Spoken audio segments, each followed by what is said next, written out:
How do you inspire someone about science? How do you tell them about your work in a way that makes them want to know more? And how do you excite someone about science so that they may actually support what you're working on? Well, probably not like this. But you could tell a story. The Story Collider is a nonprofit organization that was started in 2010 and now is headquartered in about 9 cities around the globe. And its purpose is to help scientists tell stories about their work.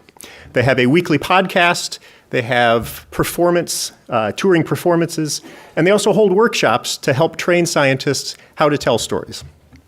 Last October, the VPR's office brought the Story Collider to Iowa State to hold one of these workshops. And today, you get to hear some of the stories that were inspired from this activity. So at this point, you might be wondering, who the heck am I? And my name is Michael Dahlstrom. I'm the Associate Director of the Greenlee School of Journalism and Communication. I'm not associated with Story Collider, but I was asked to moderate this session because my research happens to focus on the impacts of storytelling within science communication. So I get to give you a little background to set the stage. So what is a story? A story is a specific example of characters experiencing and overcoming conflict, and it exemplifies a larger theme. So the purpose of a story is never really the story. The story is showing you some larger idea. And these stories have a lot of power. Stories connect us with each other. So if you are engaging in science communication, we already have things like scientific expertise, complexity, unintuitive results that are barriers, that are canyons from us to connect with an audience. And the human experience underlying science is something that can build this connection, and we can share that through storytelling. So let's do an example. So what if you wanted to say why science is important to society? You could take an expository format and just answer it and say, the science is important because it gives us power to interact with the world in new ways, okay? You could take more of an argument claim structure as well to try and set up an argument as to why you should believe this. So you could say, our possible actions are based on the knowledge we have about the world. Science is the most successful process we have for discovering how the world works through the collection and testing of evidence. Science has given us the following breakthroughs, et cetera, et cetera, et cetera. That's another way you could do it. But you could also tell a story, which I will do right now. So when I was 17, I remember watching a program on the Discovery Channel called The Physics of Flight. And I remember seeing how the shape of an airplane wing separated the wind coming at it into different velocities. And so you had the faster moving air on one side versus the slower moving air on the other, produced the lift to lift this airplane into the air. And it was called the Bernoulli principle, and I just thought it was fascinating. Now, at the time, I was 17. I lived in the country, and so driving to high school was about an 8 to 10 mile journey on these 2-lane county highways. And so one morning, I had to get up very early. I had to be at school at the crack of dawn because there was some extracurricular activity I was in, I don't know, marching band or something. But I was the only one on the road. So I'm driving, and I reach to turn on the radio, and something from the floor of the passenger side flies up in front of me. And it turns out that it was a bee. It was a bumblebee. Now, I don't know if any of you have ever been trapped in a moving vehicle with a stinging insect, but it is a very special kind of terror. So the bee landed to my left, and I remember I froze, and I was looking around for anything I could use to kill this bee. Maybe a newspaper, a shoe. I was thinking maybe I could just slap it hard enough that I could kill it before it could sting me back. And that's when I realized the bee had landed next to the window. The 55 mile an hour wind speed outside the car was much greater than the air velocity inside the car.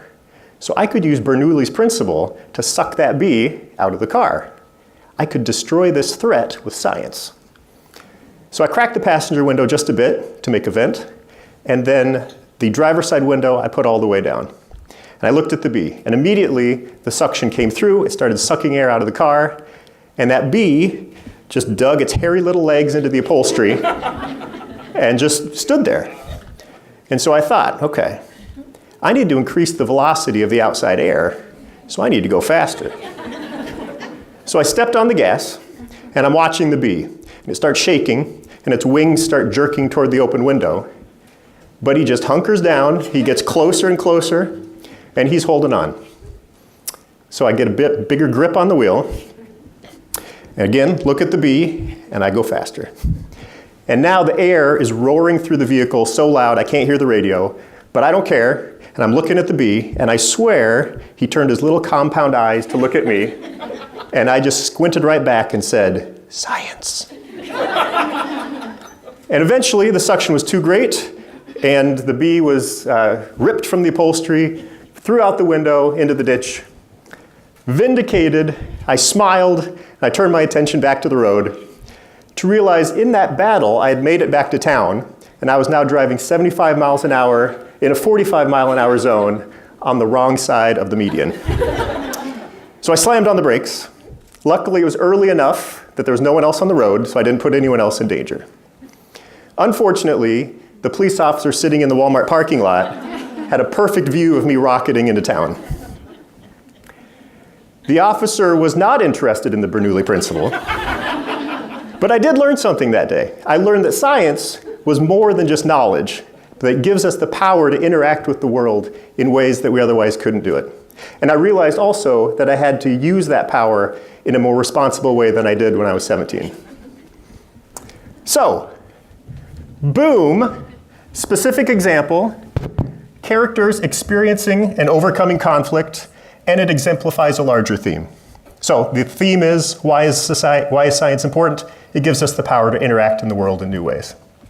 So, if this was a different kind of session, I could now go into some of the empirical evidence that shows why narratives have power and how we know this.